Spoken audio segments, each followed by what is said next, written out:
오늘 들려드릴 이야기는 저 멀리 경상도 문경세제를 넘나들던 전설적인 박물장수 황가의 이야기입니다. 그의 보따리 속에는 여인들의 마음을 훔치는 비단만 있었던 게 아니라고 합니다. 밤마다 적막한 안방을 뜨겁게 달구고 시들시들한 남정네의 자존심을 세워주던 기상천외한 물건들이 들어있었다는데요. 과연 그 물건들의 정체는 무엇이었을까요? 그리고 그 물건들로 인해 벌어진 양반과 안방의 은밀하고도 통쾌한 사정, 욕망이 꿈틀거리고 복수가 꽃피는 그 보따리를 지금부터 풀어보겠습니다. 제1장 욕망이 끓어오르는 대갓집. 늦가을 저녁 해는 뉘엿뉘엿 서산으로 넘어가고 있다. 붉게 물든 노을이 조선시대 고가의 기와지붕 위로 들이운다. 저택의 웅장한 실루엣과 대비되는 싸늘한 바람소리. 마을에서 제일 가는 부자, 배주사의 댁. 고래등 같은 기와집은 겉으로는 번듯하나 어딘가 음침하고 활기 없는 기운이 감돈다. 1. 배주사 댁 안채 정씨 부인의 방. 정씨 부인 이 방 안을 서성인다. 촛불이 일렁이며 그녀의 그림자를 길게 늘어뜨린다. 그녀는 곱게 화장한 얼굴이지만 그 위로 짙은 한숨이 피어난다. 곁에는 차가 식어버린 닭이가 놓여있다. 서방님이라. 서방님이라 부르기가 외려 민망하구려. 차라리 저 밤하늘의 쓸쓸한 달이 나를 더 위로해줄 진데. 그녀는 자리끼를 한 모금 마시려다 찻잔을 내려놓는다. 식어버린 차처럼 그녀의 밤 또한 차갑게 식어버린 지 오래다. 그녀의 시선이 옆방으로 향한다. 옆방은 배주사의 침실이다. 드르렁, 드르렁. 평생 그리 드르렁거리고 주무시려나. 한때는 고고하다 자부했던 저 곶불도 이제는 젖썩은 동아줄 같으니 내 이 밤을 어찌 세울꼬. 정씨 부인은 흐트러진 머리를 매만지며 자리에서 일어선다. 그녀의 몸매는 여전히 탐스러워 보인다. 배주사댁 머슴채 돌쇠와 분이의 방. 창문 밖으로 희미한 달빛이 새어들어오는 좁고 허름한 방.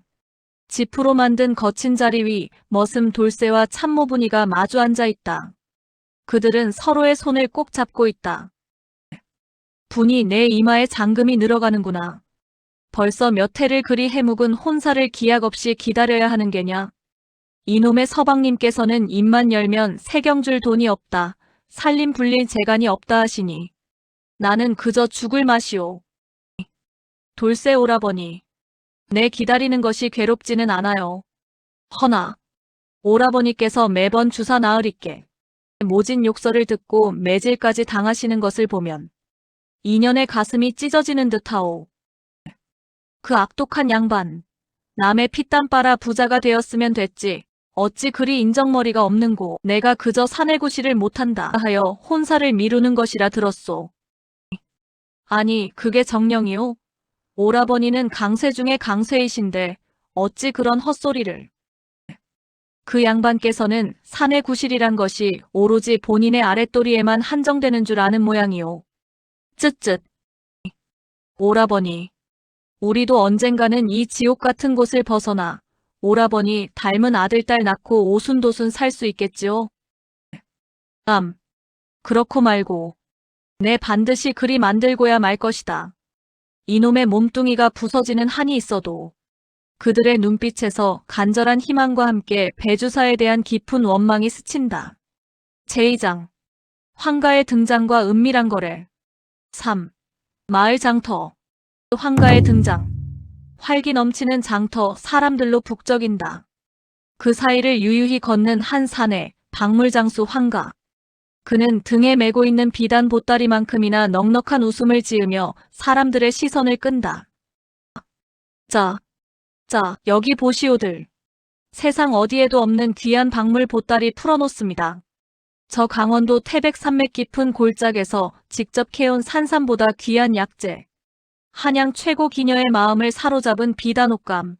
없는 것 빼고 다 있는 황가의 보따리라오. 아낙네들이 황가를 둘러싼다. 황가는 능숙하게 비단을 펼쳐 보이며 이야기꽃을 피운다. 그는 능글맞은 미소로 장터의 소문을 듣는 둥 마는 둥 귀를 기울인다. 이내 몇몇 아낙네들이 배주사댁 이야기를 꺼낸다. 아이고 황가 나으리. 어찌 그리도 얼굴에 윤기가 흐르시오. 영감쟁이. 배주사네. 마님도 자네 같은 젊은이를 만나야 얼굴이 피어날 텐데. 쉿. 아는 사람은 다 알제. 그 양반 돈은 많아도 아랫도리가 영 시원찮다자녀. 몇 년째 정씨 부인이 독수공방이라지. 그러니 돌쇠놈. 혼사도 일부러 미루는 게 아녀. 자기가 못하니 남도 못하게 하려는 심보지. 호. 그러한가요? 그 배주사 나으리께서 겉으로는 번듯하시더니만 속은 그리 병들었단 말이오. 쯧쯧. 돌쇠는 또 뉘시오. 안악들이 돌쇠와 분이의 딱한 사정을 읊어준다. 황가의 눈빛이 번뜩인다. 그저 장사의 재미를 넘어서 어딘가 정의로운 불꽃이 스친다. 겉은 번듯 속은 병든 양반이라. 이 황가가 기똥찬 약재로 그 병을 고쳐드려야겠구먼. 물론 값은 좀 받겠지만. 4. 배주사댁 사랑방. 황가와 배주사의 거래. 사랑방은 고급 가구들로 가득하지만 어딘가 차갑고 권위적인 분위기다. 배주사가 삐딱하게 앉아 차를 마시고 있다. 곁에는 덩치 큰 노비 둘이 서 있다. 네 이놈, 내게 보여줄 귀한 물건이 있다지. 시시한 것이면 곤장을 칠 테니 썩 꺼내보거라. 내 놈 같은 박물장수가 어찌 감히 내게 귀한 것을 논하는고. 황가는 굽신거리며 겹겹이 쌓인 비단 보따리를 푼다. 그 안에서 나온 것은 말라비틀어진 검은색 약초뿌리였다. 겉보기엔 그저 칡뿌리에 불과하다. 나으리, 이 물건으로 말씀드릴 것 같으면 저 백두산 천지 깊은 물속에서 천년 묵은 이무기가 승천하기 직전 뱉어낸 여의주의 기운을 받은 용천근이라는 약초입지요. 이 황가가 목숨 걸고 구한 것이옵니다. 코웃음을 친다. 헛소리 마라. 내 평생 안 먹어본 약재가 없고 안 해본 짓이 없건만 아직도 이무기 타령이냐? 나으리. 허나 이 용천근은 다릅니다. 제가 수소문하여 알아낸 바 나으리께서 평소 드시는 보약과 함께 복용하시면 그 효험이 배가 될 것이옵니다. 특히 인삼과 함께 달여 드시면 하룻밤에 기생 10명을 상대해도 끄떡없다는 전설의 명약입니다. 천하 제일의 정력이요. 불로장생의 묘약이라 불리지요. 배주사의 눈이 번쩍 뜨인다. 그의 얼굴에 탐욕과 의심이 교차한다. 뭐라? 그게 정령이냐? 인삼과 함께라면. 내 그동안 좋다는 건 다 먹어봤지만 효험이 없었다. 혹 짐승의 피 같은 역한 것을 섞어 마시란 말은 아니겠지? 아니옵니다, 나으리. 헌데 이 약초는 워낙 귀의 값이 좀 나갑니다. 땅 엽전 1000냥입니다. 게다가 이 약재를 다릴 때 반드시 쇠붙이가 닿지 않는 사기 솥에 다려야 하며 드실 때는 보름밤 달이 가장 밝을 때 동쪽을 바라보며 마셔야 효험이 극에 달아옵니다. 1000냥. 1000냥이라니. 허나 내 다시 한번 사내구시를 할 수만 있다면. 배주사는 잠시 망설이는 듯 하더니 이내 결심한 듯 손짓하여 노비를 부른다. 노비는 조용히 치부책과 먹을 가져온다. 배주사는 부들거리는 손으로 어음을 끊어준다. 자, 여기 어음이다. 정령 효험이 없다면 내 놈 목숨으로 대신해야 할 것이다. 염려 마시옵소서, 나으리. 이 황가가 헛소리하는 거 보셨습니까? 사실 그 약초는 황가가 산길 오다가다 캔 칡뿌리의 설사를 유발하는 약초 몇 가지를 온나무진에게 발라 며칠 묵힌 그저 그런 풀뿌리에 불과했다. 황가는 떠나는 길 돌쇠에게 짧은 눈짓을 보낸다.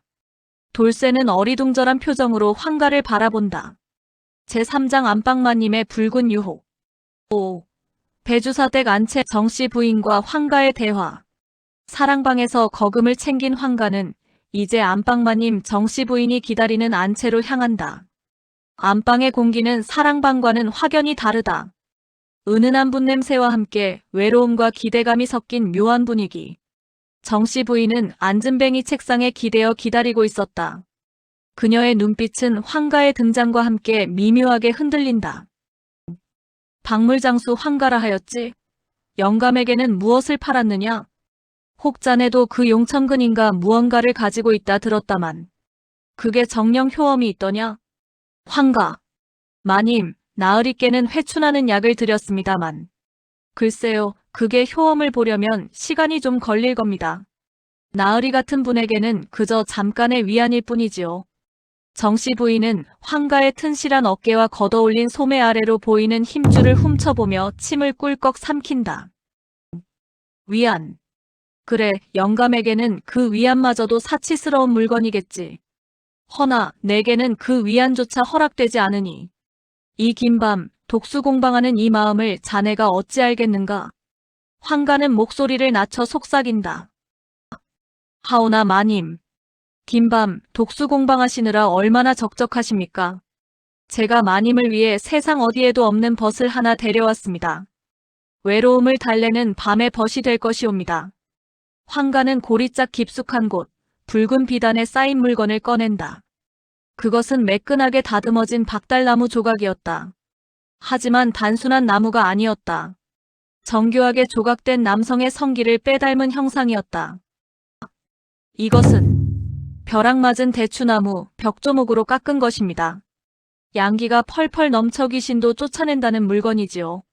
모양을 한번 보십시오. 마치 살아있는 듯 하지 않습니까?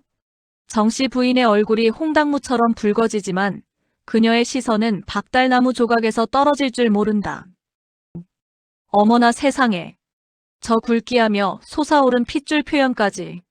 내 평생 저런 실한 놈은 구경도 못 해봤는데 저것이 정녕 나무 토막이란 말인가? 이복의 황가. 이것은 값이 얼마인고? 황가. 마님 같은 귀한 분께 돈이 무슨 소용입니까 하마는. 이 물건은 주인을 가립니다. 오늘 밤 제가 사용법을 직접 알려드려도 되겠습니까? 정씨 부인의 눈이 풀린다.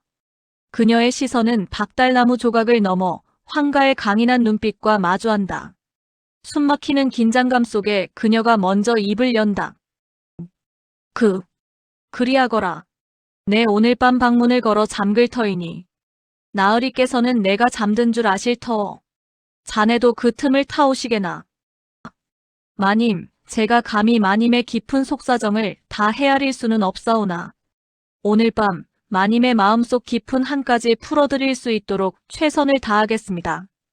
허나 마님께서는 정녕 이 박달나무 조각으로만 만족하실 수 있겠사옵니까? 황가의 질문에 정씨 부인의 표정이 일순간 차갑게 굳어지는가 싶더니 이내 처연한 미소를 짓는다. 황가, 자네는 그저 박물장수가 아니구나. 내 속을 꿰뚫어보는 듯하니. 좋다. 내 진실을 말하리다. 영감은 그저 내게 고통이고 이 집은 감옥과 같소. 그자는 착취와 사기로 재물을 모았고 하인들을 노비 부리듯 혹사시키오. 돌쇠와 분이의 혼사를 미루는 것도 그저 핑계일 뿐 자신의 심심풀이 장난인 게요. 황가, 자네는 이 비참한 삶을 끝낼 수 있는 유일한 희망일세. 황가는 정씨 부인의 진심 어린 고백에 놀란다. 그는 그녀의 눈에서 외로움과 욕망을 넘어선 깊은 증오와 복수심을 읽어낸다. 마님, 제게 무엇을 원하십니까? 영감의 재물을 앗아가시오. 그 치부책을 찾아 그가 부당하게 빼앗은 모든 것을 낱낱이 밝혀내시오. 그리하여 이 악독한 자에게서 모든 것을 거두고 저 가련한 돌쇠와 분이에게 자유를 주시오. 내가 가진 모든 것을 걸고 자네를 돕겠네. 이 비상금은 모두 자네를 위한 것이오. 황가는 정씨 부인의 대담함에 놀라면서도 그녀의 눈빛에서 진정한 복수심을 읽는다. 그는 잠시 고민하는 듯 하다가 이내 결심한 듯 미소를 짓는다. 돌쇠의 딱한 사정이 떠올랐기 때문이다. 좋습니다, 마님. 오늘 밤 마님의 오랜 한과 이 집안의 썩은 뿌리를 함께 도려내겠습니다. 허나 일이 발각되면 마님도 위험할 수 있습니다. 죽는 것이 사는 것보다 편할 때도 있는 법. 내 모든 것을 감내할 각오가 되어 있소. 황가는 그녀의 비상금을 받고 고개를 끄덕인다. 단순한 사기가 아닌 거대한 복수국의 서막이 오르고 있었다. 제4장 폭풍 우치는 밤의 대소동. 6. 배주사댁 어둠이 내리는 저택. 밤이 깊어지자 배주사댁은 정막에 잠긴다. 달빛마저 구름에 가려 어둡다. 7. 배주사의 사랑방.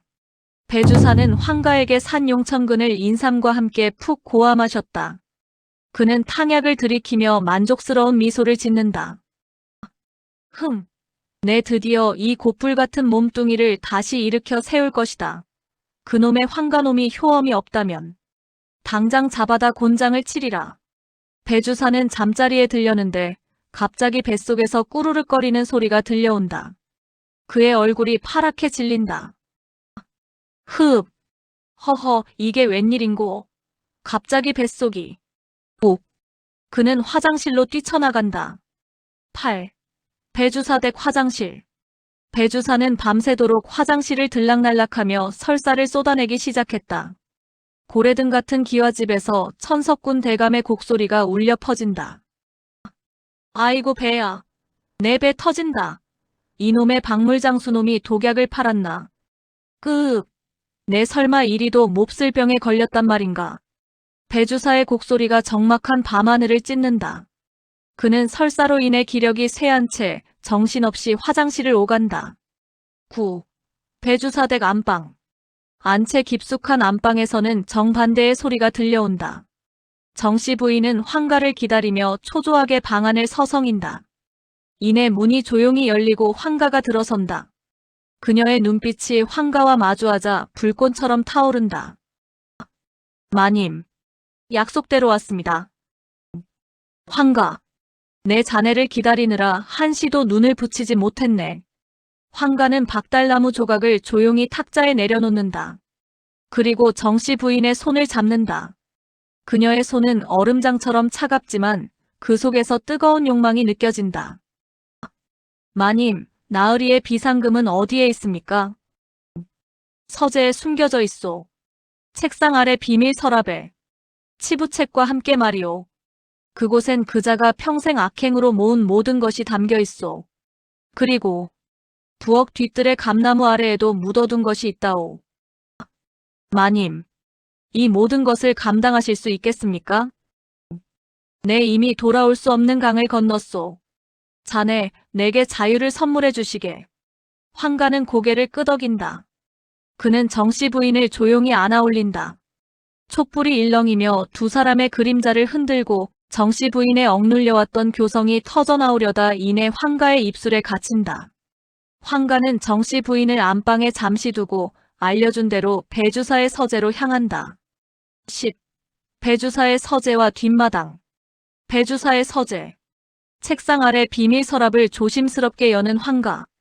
그 안에는 두툼한 비상금 500냥과 함께 배주사의 치부책, 그리고 마을 사람들의 땅 문서, 노비 문서 등 온갖 불법적인 문서들이 가득하다. 이런 악독한 자가 어찌 이리 뻔뻔하게 살았단 말인가. 돌쇠의 한을 풀기에 이만한 명분은 없지. 황가는 비상금과 함께 치부책, 그리고 배주사의 재산을 증명하는 어음과 문서들을 챙긴다. 그때 밖에서 배주사의 고통스러운 신음소리가 다시 들려온다. 황가는 재빨리 몸을 숨긴다. 아이고, 젠장, 죽겠네. 황가는 그 틈을 타 서재를 빠져나와 정씨 부인이 알려준 대로 부엌 뒤뜰의 감나무 아래로 간다. 어둠 속에서 조심스럽게 흙을 파내자 또 다른 금고가 나타난다. 그 안에는 귀한 금부치와 은전이 가득하다. 황가는 이 모든 것을 챙겨 자신의 보따리에 넣는다. 정씨 부인이 황가에게 배주사의 재산을 빼돌리는데 협력한 대가로 자신 몫의 돈을 따로 챙기도록 암묵적으로 동의했기에 황가는 죄책감 없이 돈을 챙긴다. 이 모든 재물은 돌쇠와 분이를 돕고 배주사를 완전히 몰락시키는 데 쓰일 것이다. 제5장 통쾌한 결말과 돌쇠의 혼례. 10일. 배주사댁 다음날 아침. 날이 밝았다. 며칠 밤낮 설사로 기력이 다 빠진 배주사가 헬쓱해진 얼굴로 비틀거리며 나온다. 그의 얼굴은 죽은 사람처럼 창백하고 다크서클이 턱까지 내려와 있다. 배주사. 콜록. 망할 놈의 박물장수. 어디 감히 내게 독약을 팔아. 당장 잡아다가 삼족을 멸해야 할 텐데.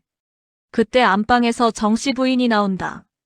그녀는 10년은 젊어진 듯 혈색이 돌고 입가에는 은은한 미소가 떠나질 않는다. 하인들에게도 평소와 다른 자비로운 태도를 보인다. 정씨 부인. 영감, 일어나셨습니까? 안색이 영 좋지 않으십니다. 몸조리를 좀 하셔야겠습니다. 배주사는 정씨 부인의 달라진 모습에 의아함을 느끼지만 자신의 몸이 너무 고달파 깊이 생각할 겨를이 없다. 배주사. 내년이 뭘 안다고. 다 저 망할 놈의 박물장수 때문이다. 내 반드시 그놈을 찾아내. 기필코 요절을 내버릴 것이야. 12. 돌쇠와 분이의 방 앞. 황가는 새벽녘에 이미 짐을 챙겨 나왔다. 그는 배주사에게 받은 어음 1000냥, 정씨 부인에게서 빼돌린 비상금 500냥, 그리고 서재와 뒤뜰에서 챙긴 재산 문서들을 모두 돌쇠와 분이의 방 앞에 두고 나왔다. 총 2000냥이 넘는 거금이었다. 그리고 편지 한 장을 남겼다. 황가의 편지. 돌쇠야, 분이야. 이 돈과 문서면 너희 둘이 콩 볶아 먹고 살 미천은 될 것이다. 배주사 나으리가 너희에게 준 위로금이라 생각하고 오늘 밤 당장 떠나거라. 분이야, 행복하게 잘 살거라. 이 황가가 너희의 앞길을 축복하노라. 돌쇠와 분이는 황가가 남긴 돈 보따리와 편지를 발견하고 서로 부둥켜 안고 눈물을 흘렸다. 그 돈은 그들의 평생을 편안하게 살 수 있을 만큼의 거금이었고 문서들 덕분에 배주사의 악행도 고을에 소문나게 될 터였다. 돌쇠, 황가 나으리, 쇳내의 평생 은인이시옵니다. 분이, 이제 우리는 자유예요, 오라버니. 그 길로 둘은 짐을 싸서 아무도 모르는 먼 곳으로 떠나 아들 낳고 딸 낳고 행복하게 살았다고 한다. 13.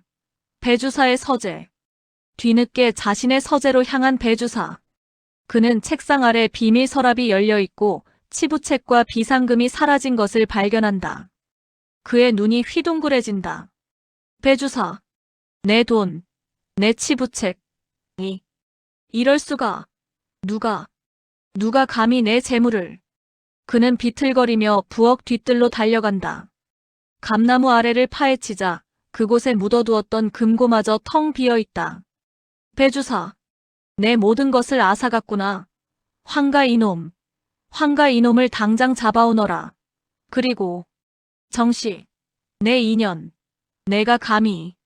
배주사는 분노에 눈이 멀어 정씨 부인이 있는 곳으로 달려들려 한다. 하지만 정씨 부인은 차가운 미소로 배주사를 바라본다. 정씨 부인.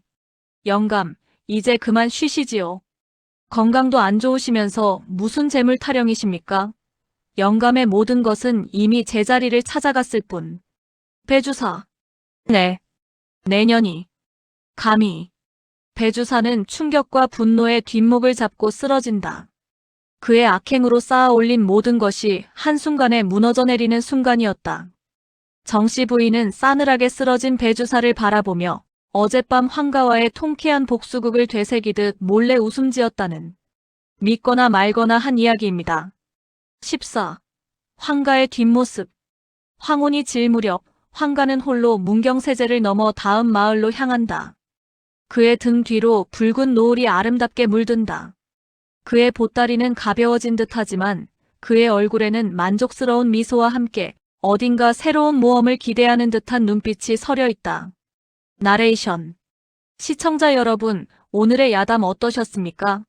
세상에 돈으로 살 수 없는 것이 바로 사람의 마음과 진정한 사랑, 그리고 건강한 정력이 아닐까 싶습니다. 욕심 많고 악독한 배주사는 돈과 건강, 그리고 사회적 명예까지 잃고 망신만 당했지만 마음 착한 돌쇠 부부는 자유와 함께 행복을 찾았습니다. 그리고 우리의 박물장수 황가는 그저 물건만 파는 것이 아니라 정의를 팔고 복수를 돕는 밤의 의적이 되어 지금도 어디선가 외로운 마님들의 한을 풀어주러 길을 걷고 있지 않을까요? 오늘 밤 여러분의 꿈속에도 황가 같은 멋진 행운과 정의로운 복수가 찾아오길 바라며 다음 시간에는 더 끈적하고 재미있고 때로는 통쾌한 이야기로 찾아오겠습니다. 그때까지 편안한 밤 되십시오. 구독과 좋아요는 다음 영상을 제작하는 데 큰 힘이 됩니다. 감사합니다. 편안한 밤 되세요.